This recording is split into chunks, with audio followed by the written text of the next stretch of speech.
네, 오늘은 마태복음 5장 우리 산상수훈 쭉 살펴보는 중에 5장 17절에서 20절까지 말씀 보겠습니다. 마태복음 5장 17절부터 20절 말씀. 내가 율법이나 선지자를 폐하러 온 줄로 생각하지 말라. 폐하러 온 것이 아니요 완전하게 하려 함이라. 진실로 너희에게 이르노니 천지가 없어지기 전에는 율법의 1.1획도 결코 없어지지 아니하고 다 이루리라. 그러므로 누구든지 이 계명 중에 지극히 작은 것 하나라도 버리고 또 그같이 사람을 가르치는 자는 천국에서 지극히 작다 일컬음을 받을 것이요 누구든지 이를 행하며 가르치는 자는 천국에서 크다 일컬음을 받으리라. 내가 너희에게 이르노니 너희 의가 서기관과 바리새인보다 더 낫지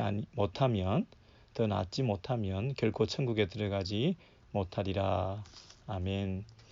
여러분, 오늘 본문은 쉽다고 생각하면 좀 쉽고 어렵다고 생각하면 굉장히 어려운, 성경에서 굉장히 힘든 그런 본문이라고 할 수 있는데요.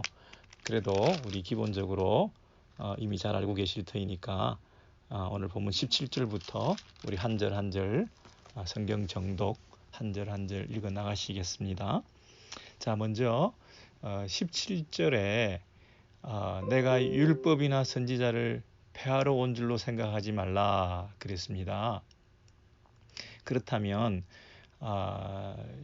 누군가가 율법이나 선지자를 폐하러 온 줄로 생각하는 사람이 있기 때문에 예수께서 내가 율법이나 선지자를 폐하러 온 줄로 생각하지 말라 이렇게 말씀하셨을 거 아니겠어요?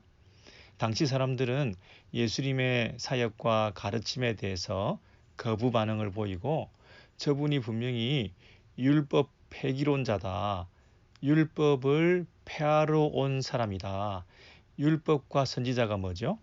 모세오경 율법과 이 선지자들, 선지서들, 그러니까 구약 성경 전체를 총칭해서 율법과 선지자 이렇게 말하잖아요. 그러면 저 사람은 구약 성경을 부정하는 사람이다. 구약 성경의 권위를 인정하지 않는다. 그렇게 말하는 사람들이 그 당시에 있었기 때문에 그 사람들을 향해서 내가 구약 성경을 무시하거나 폐지하거나 율법이나 선지자를 하나님의 말씀으로 인정하지 않거나 그런 뜻으로 온 사람이 아니다. 나는 오히려 그 선지자나 율법을 폐하러 온 것이 아니라 오히려 완전하게 하기 위해서 왔다. 이렇게 말씀하시는 거거든요. 자, 그러니까 왜 그 당시 사람들이 예수님을 율법 폐기론자다, 구약 성경을 무시한다 이렇게 생각했을까요? 예수님은 안식일을 지키라 이런 계명이 있잖아요. 구약의 율법이 있잖아요. 그런데 안식일 거룩히 지키라. 그런데 안식일에 일하면 안 되거든요. 그런데 예수님은 안식일에 어떤 때는 의도적으로 데몬스트레이션 하시면서 자기의 일을 드러내셨어요. 병자도 안식일에 고치고 손 마른 자도 고치고 그리고 이삭 줍는 것도 제자들과 오해를 받는 행동을 하셨잖아요. 그러니까 그 바리새인과 서기관들 입장에서 당시 유대인들의 전통적인 입장에서 볼 때는 예수님은 안식일을 지키지 않는다. 안식일을 거룩히 지켜야 된다고 하는 계명을 율법을 무시하는 자다. 그렇게 생각한 거예요. 여러분 당시에 안식일 그러면 그 일을 하지 말아야 되잖아요. 예, 일전에 그 이스라엘에 여러분 가보시고 아시겠습니다만은 안식일이 끼면 그 엘리베이터도 운행을 하지 않고요. 호텔에만 뭐 이렇게 짝수로 홀수로 뭐 이렇게 가는 걸 봤는데 그 정도로 철저하게 그 유대인들의 그 사고방식 속에 이 율법에 대한 아주 특별한 그런 애착과 집착을 가지고 있는 게 사실이잖아요. 근데 그들이 그 율법을 지키기 위해서 새 칙을 만들었죠. 예를 들면 안식일을 거룩히 지키기 위해서 일을 하지 말아야 되는데 어디까지가 일인가? 어디까지가 일인가? 뭐 무슨 짐을 든다면 어느 정도 무게의 짐을 들면 그게 일이고 어느 정도 무게에 이하는 짐이 일이 아닌가 이런 걸 다 세칙을 정해놨죠. 어느 정도 거리까지 가면 안식일을 범한 것이고 어느 정도 거리 안에서 왔다 갔다 하는 것은 안식일을 범하지 않은 거리다. 베다니에서 예루살렘까지 그걸 뭐라 그랬죠? 안식일에 가기에 알맞은 거리다. 이거는 안식일을 어기는 게 아니라는 거죠. 자기들이 그 세칙을 규칙을 다 정해가지고 그러니까 이걸 어떻게 하면 철저히 안식일을 지킬까? 뭐 어떤 면에서는 그 안식일을 지킨다는 그 계명을 교묘하게 빠져나가기 위해서 아, 그 안식일을 어, 지키지 않으면 받게 되는 그 벌을 피하기 위해서 아주 교묘하게 그 안식일 세칙을 정해놓은 그런 경우도 있었겠지만 그만큼 이분들은 그 하나하나 계명을 율법을 잘 지키려고 그렇게 마음을 썼던 건 사실이잖아요. 그들이 금지 명령이 성경에는 없는 그 세칙이라 그러죠. 금지 명령이 365개 그리고 이렇게 해라 하는 명령이 248개 그래서 613개 예? 이렇게 아주 뭐 세칙에 연연하다 보면 그 한 개 한 개 마이너한 것들을 했냐 안 했냐 뭐 거리가 얼마 됐냐 얼마나 무겁냐 이런 거 따지다 보면 원래 그 법 정신 원래 그 원칙과 처음 애초에 그 법을 우리가 잊어버릴 정도로 이 세세한 규정에 집착하게 되는 그런 사람들인 거죠.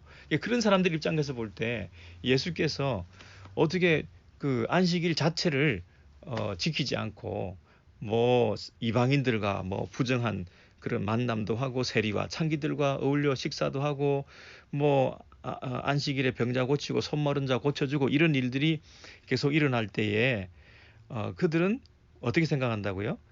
예수라는 저 사람은 위험한 사람이다. 우리가 생명처럼 잘 지키려고 애써 지켜왔던 저 율법을 폐기하는 자다. 저 예수를 따르면 안 된다. 예수는 이단이다. 예수의 가르침을 본받으면 안 된다. 위험한 가르침을 행하는 자다. 율법을 폐기할 뿐만 아니라 새로운 뭔가를, 새로운 법을, 새로운 어떤 가르침을 주는 사람이다. 이렇게 오해받을 수 있었다는 거죠. 그래서 예수께서는 적극적으로 뭐라고 얘기하시느냐 하면 내가 율법이나 선지자들을 폐하러 온 줄로 생각하지 말라. 그렇게 생각하지 말라. 폐하러 온 것이 아니라 나는 완전케 하기 위해서 왔다. 그러니까 예수님은 율법을 무시하거나 또는 소홀히 여기거나 율법의 어떤 변경을 시도하거나 율법을 가감하거나 추가하거나 그 어떤 행위도 율법에 대해서는 하지 않는다는 거예요. 단지 그가 하는 것은 뭐냐면 완전케 하려 함이라 그랬습니다. 이런 완전케 한다는 말 때문에 오해가 많습니다. 여러분 율법을 완전하게 한다는 게 무슨 뜻일까요? 이전에 율법이 좀 부족했는데 그 부족한 율법을 더 완전하게 만든다 이런 뜻일까요? 이전에 그 율법이 제대로 된 법이 아니었는데 이제 그 완전한 법으로 다듬었다. 법을 완전하게 다듬어서 그걸 내가 손봐 가지고 온전하게 되었다. 그런 뜻일까요? 아니죠, 여러분. 율법을 완전하게 하시기 위해서 왔다라는 하고 할 때 그 완전이라는 단어는요. 성취하다, 가득 채우다, 때가 참에 그때가 임하다, 또 fulfill이라 그러죠. finish는 끝을 냈다는 거기 때문에 연속성이 없는 거잖아요. 근데 온전하게 만들었다 하는 것은 이전에서 계속되어 오던 것이 씨앗이 꽃이 폈다. 잎이 나서 결국 그것이 무성하게 되고 열매가 되었다. 뭐 이런 의미에서 다른 것이 새롭게 시작되는 게 아니라 이전의 것이 더 온전하게 되는 그 연속성을 말하고 있죠. 근데 그렇게 얘기를 해도 좀 오해가 되기 쉬운데요. 이렇게 생각하면 더 좋겠어요. 목적을 이루다. 예, 목적을 이루다. 애당초 주어진 그 목적이 완전하게 되는 것. 목적이 성취되는 것. 예. 여러분 법이라고 하는 것의 목적이 뭘까요? 율법. 이 법이 주어졌을 때 그 법이 주어진 목적이 이루어진다는 것은 어떻게 되면 그 법의 목적이 이루어지죠? 그 법이 온전히 잘 해석되고 그 법 정신이 드러나고 그리고 그 법을 지키고 순종하는 데에 온전해진다는 뜻이죠. 그 법이 주어진 그 법을 더 잘 지켜낸다는 거예요. 그 법에 대한 해석과 그 법에 대한 그 이해를 바탕으로 그 법을 다 지키고 순종하게 될 때에 그것이 법을 준 목적이 이루어지는 거잖아요. 근데 그 법이 오해되거나 그 법이 잘 해석 안 되거나 그 법이 원래 주어진 그 뜻대로 사람들에게 전달되지 않거나 그래서 그 법이 잘못 순종되거나 그 법이 무시당하거나 그 법이 결핍되고 부족한 것으로 사람들이 내팽개쳐 두거나 그 법이 옛날 무슨 효용 가치가 떨어져 있는 캐캐묵은 옛날 법으로서 오늘날에게는 적용되지 않는 법으로 용도 폐기시키거나 이런 모습으로 율법이 내던져져 있을 때 그것이 율법이 주어진 목적이 이루어지지 않는 거잖아요. 근데 하나님께서 처음 이 율법을 주셨는데 그 율법을 예수께서 오셔서 완전케 하기 위해서 오셨다. 그 얘기는 새로운 법을 주시는 게 아니고 이전 율법이 부족하다는 뜻이 아니라 그 율법이 온전히 더 잘 드러나고 그 법이 온전히 더 많이 순종하게끔 되는 온전히 많은 사람들이 더 깊은 순종의 길로 그 율법을 제대로 알고 그 율법을 제대로 순종하는 모습으로 갈 수 있도록 그 길을 열어주는 일을 하기 위해서 예수께서 오셨다는 거예요.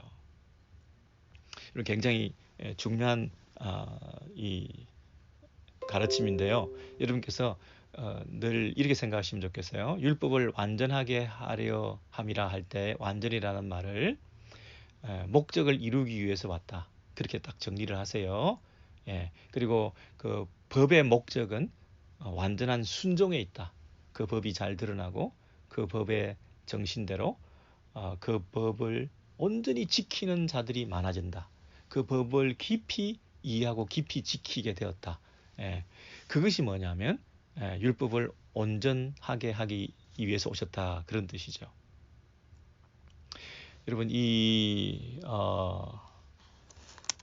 말씀을 이제 그 17절, 18절, 19절, 20절은 그 율법과 예수님, 율법과 그리스도인, 구약 성경과 우리 신약 성경, 율법과 선지자라고 하는 그 구약 성경과 예수의 가르침, 이게 어떻게 연결되는가 하는 그 어떤 총론적인 얘기를 한다고 하면 이제 그 21절부터는 살인하지 말라, 분노하지 말라, 그리고 맹세하지 말라, 음욕을 품지 말라, 간음하지 말라, 그 다음부터 맹세하지 말라, 그죠?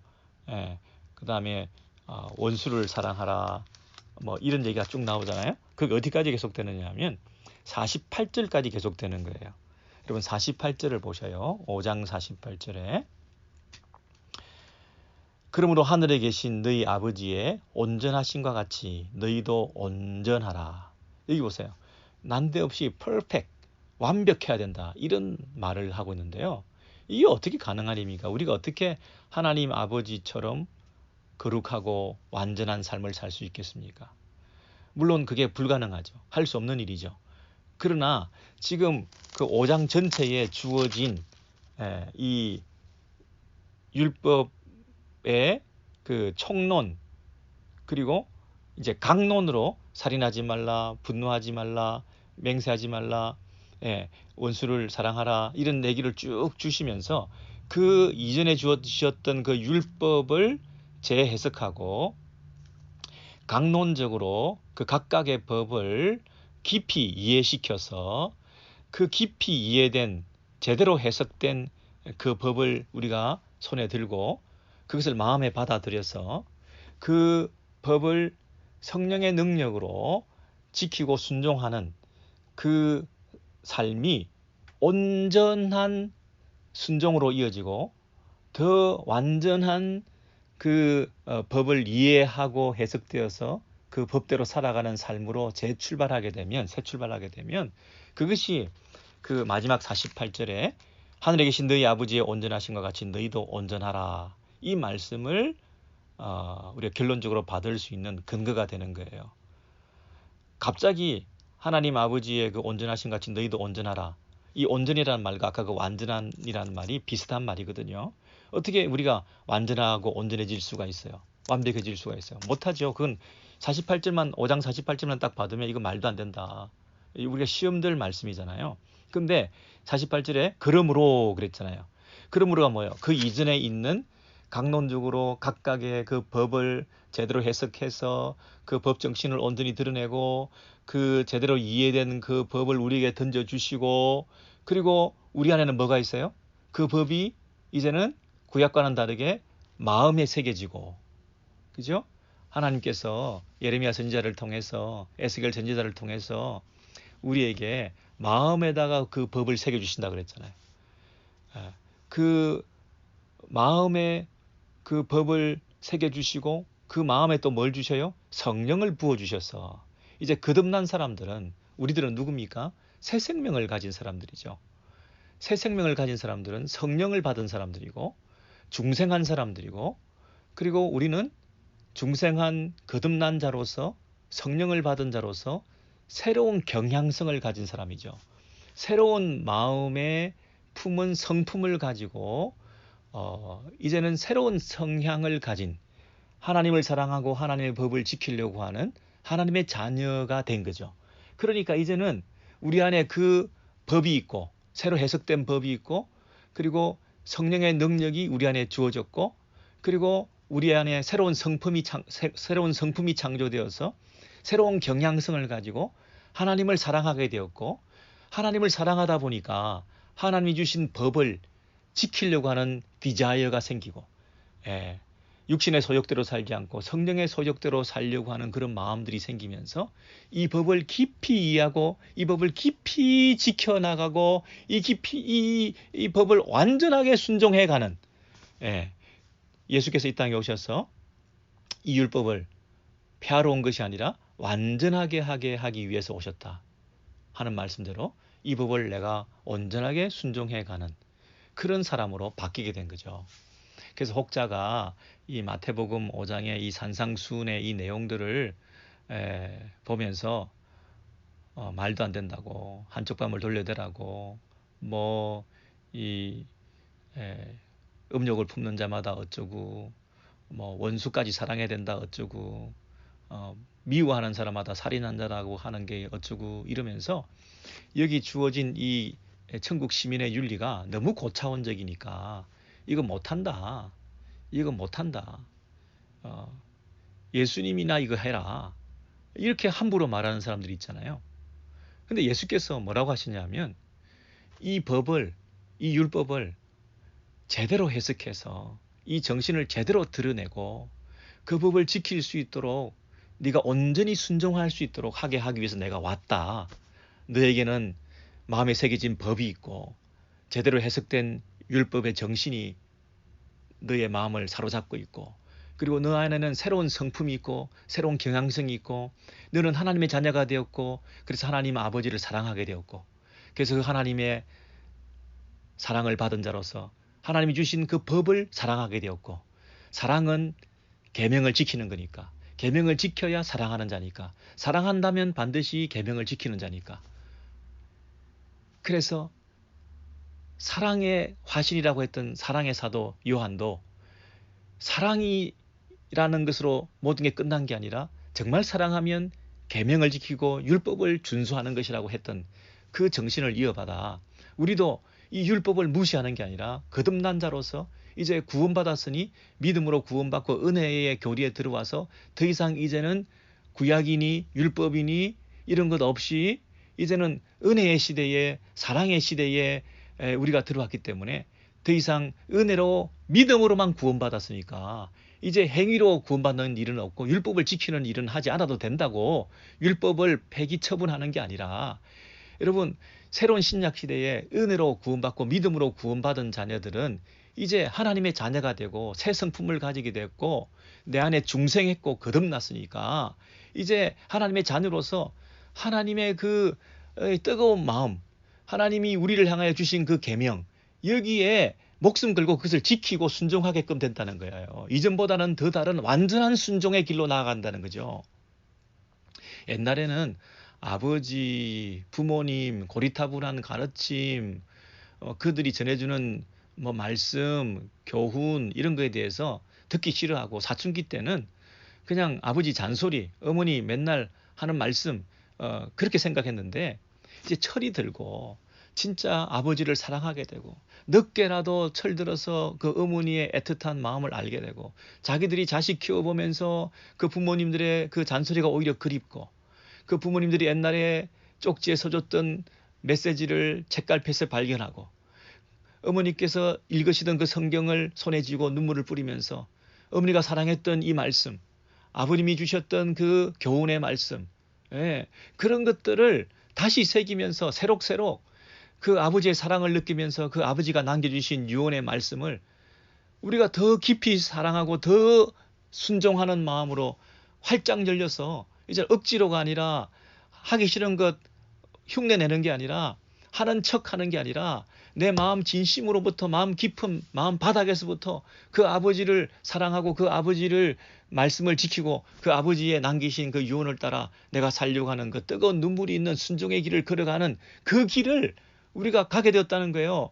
완벽하진 못하지만 죽을 때까지 내가 오늘 당장 완성할 수는 없지만 성령께서 주시는 그 은혜와 그 능력으로 이 이전과 달라진 새로운 영적인 눈을 뜨고 이 옛날에 그 이스라엘의 역사처럼 느껴졌던 이 구약, 그리고 나하고 상관없게 느껴졌던 이 고차원적인 어떤 율법, 어떤 그 규례, 규칙, 세칙, 나를 얽어매고 나를 힘들게 만든다고 했던 이 구약의 많은 율법 조항들, 이런 것들이 정말 나하고 상관없게 여겨졌는데 구약의 그 십계명이 나하고는 뭐 옛날에 그들이 받았던 십계명이 지금 오늘날에도 십계명을 지켜야 되느냐 뭐 이런 소리를 하면서 아무 생각하지 않고 그 무시하고 살았는데, 이제 철들고 나니까 구원받고 나니까 예수 안에서 구약의 율법을 다시 재해석하면서 그 깊은 의미를 깨닫게 되니까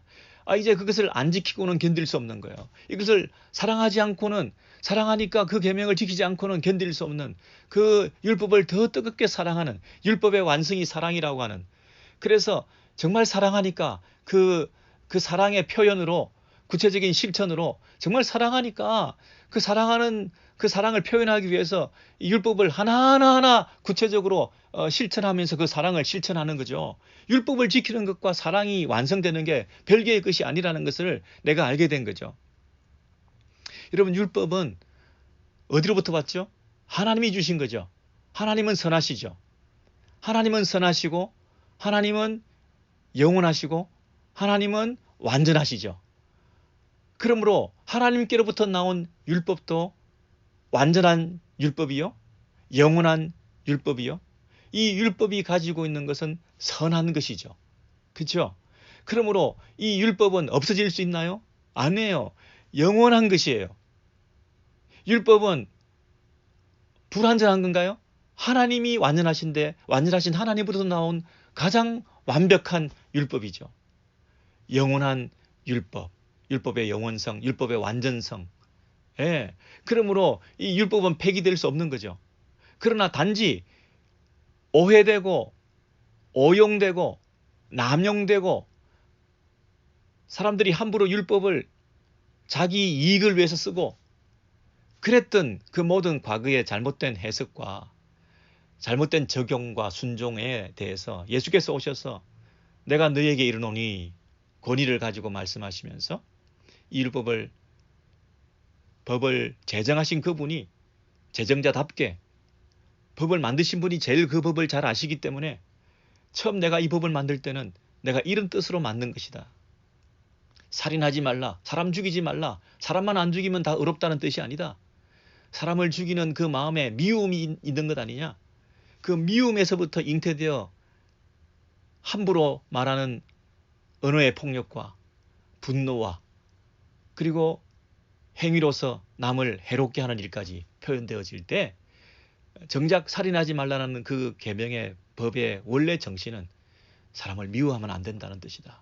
분노하면 안 된다는 뜻이다. 그러므로 우리가 그 정신을 알았을 때 아니 뭐 분노도 하지 말고 아니 뭐 미워도 하지 말고 뭐 이렇게 고리타분하고 이렇게 까다롭고 이렇게 정말 지키기 어려운 법을 주셨어? 나 그거 못해. 그럴 게 아니라 정말 이 법의 그 정신이 남을 미워하면 안 되는 것이구나. 그 미움이라는 것을 내 안에서 제거하기 위해서 성령님께서 도와주셔야 되는 것이구나.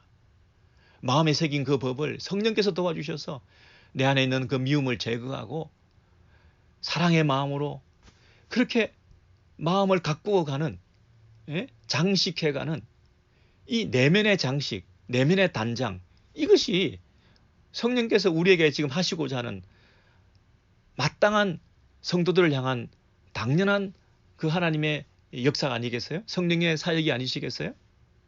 우리가 이 일에 목숨을 걸어야 된다는 거죠. 이 일을 하기 위해서 우리 남은 생애를 살아야 된다는 거죠.